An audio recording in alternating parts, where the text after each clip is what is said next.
So ఇప్పుడు మనం famous artist Ramesh Gurazala గారి ఆర్ట్ల దగ్గర ఉన్నాము.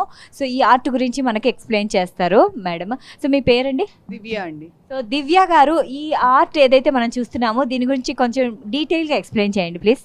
ఇది బీడ్స్ ఆన్ లెనిన్ క్లాత్ అండి. ఎవ్రీ బీడ్ స్టిచ్ చేస్తారు. లైక్ ఇది విష్ణు లక్ష్మి. లక్ష్మీదేవి ఏమో ఎల్లో కలర్స్తో చేశారు, విష్ణు ఏమో బ్లూ కలర్స్.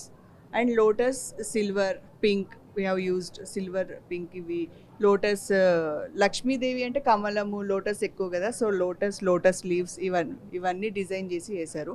రమేష్ గుర్జాల గారు శ్రీకాళహస్తి బేస్డ్ ఆర్టిస్ట్ అండి.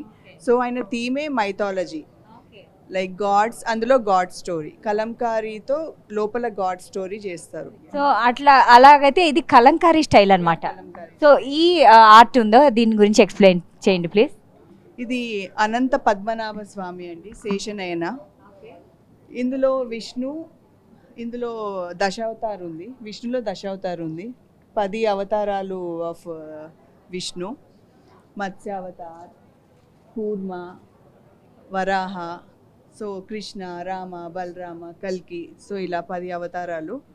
ఆయన స్టైలే మినియేచర్ చేయడం. ఇది చాలా తక్కువ మంది చేస్తారు, ఇది చాలా టైం పడుతుంది. ఇందులో చాలా లేయర్స్ ఆఫ్ కలర్స్ వర్క్. ఇది ఆల్మోస్ట్ 1 month పడుతుంది ఆయనకు చేయడానికి.